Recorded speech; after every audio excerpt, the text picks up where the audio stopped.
এটা তোকে last warning দিলাম। এরপর যদি থানাতে একটা কমপ্লেন্ট যায়, তোদের সকলকে আমি লকআপে পুরে দেবো। পারবেন না। আপনার ইচ্ছে থাকলেও আপনি পারবেন না। যতক্ষণ পর্যন্ত এই খাকি পোশাকটা আপনার গায়ে থাকবে, ততক্ষণ পর্যন্ত কোনো মন্ত্রী আপনি কিছুই করতে পারবেন। ভগবান না করুন, যদি শরণার কিছু হয়ে যায়, যদি আমার অনাথ আশ্রমের বাচ্চারা আবার অনাথ হয়ে যায়, তবে মন্ত্রী মশাই কাটা ছেড়ে কোনো ডাক্তারে নয়, এই নবাব করবে।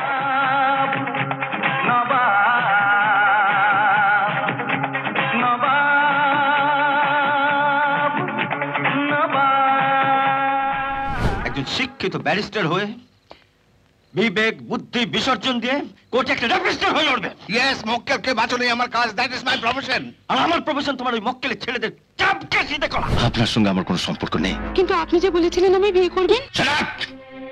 আপনি তো জানতেন অলোকের সঙ্গে মিনতির বিয়ে হবে, কেন মানতে গেছিলেন বিয়ে? রোজের চেন পড়বে? খুব ইচ্ছে হয়েছে। এই কুকুর নাকি দেখে চেন দিয়ে বেঁধে রাখতে হবে?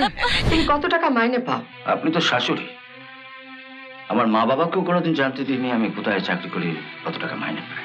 দুটো ফ্রুট স্যালাড ব্যাস, এইটুকুন। আর কেন? আমি ভাবলাম তুমি রাগ করবে তাই। আবার রাগ করে কি আছে? আর তাছাড়া টাকাটা তো আমাকে দিতে হচ্ছে না। তুমি টাকা দেবে না? এই সামান্য কটা টাকা দিয়ে তো আমি তো তোমার মাকে ছোট করতে পারি না। বলো না, এই যে আপনার মতো একটা সুন্দরীর সঙ্গে ওর আলাপ আছে, সেটা কি আমায় বলেছে? না, চেপে গেছে। আমি সুন্দরী না ছাই।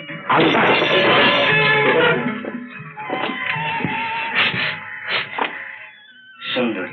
ঠিক 5:30টা যেই বেজেছে, যাকে আমি চাইছি সে এসেছে।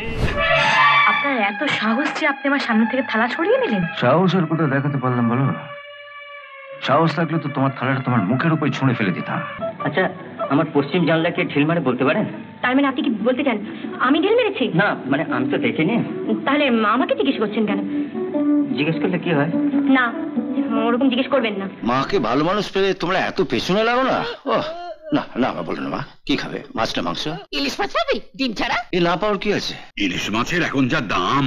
আমার মা ইলিশ মাছ খেতে চেয়েছে, আমি জোড়া ইলিশ নিয়ে আসবো। যা খেতে চাইছো সেই চিকেন কাটলেটের বানানটা কি বলো তো? CIK রঘুদা, তুমি লুচি আলুর দমই নিয়ে এসো। এই জুতো জোড়া তুমি কোত্থেকে আনলে? উনি বাড়িতে ভুলে ফেলে এসেছিলেন, বলেন পালিশ করে নিয়ে আসতে। যাও, আজ কত তারিখ শেখর? কেন? আজ থেকে 1 বছরের মধ্যে তোমাকে দিয়ে যদি ওর জুতো জোড়াটা পালিশ করাতে না পারি, আমার নাম রজত রায় নয়। হাতের লক্ষ্মীকে এভাবে পায়ে ঠেললে ওর অবস্থা কিন্তু একদিন আপনার মতনই হবে। লক্ষ্মীকে পায়ে না ঠেলে বুকে জড়িয়ে ধরলেও তোমার মনে খুব একটা সুবিধা হবে না, কারণ আমি রোজগার করতে না পারলেও হিসেবটা কিন্তু ভালো রাখতে পারি।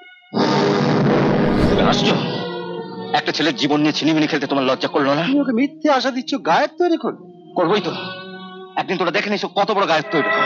তুমি চাকরি করবে? মেজো বউ যদি চাকরি করতে পারে আমি পারবো না? চাকরি করতে গেলে পেটে একটু আধটু বিদ্যে থাকা দরকার। বিয়ের আগে তো শুনেছিলাম বিয়ে পাস, বিয়ের পরে দেখলাম এ পাস ও পাস, ধ পাস।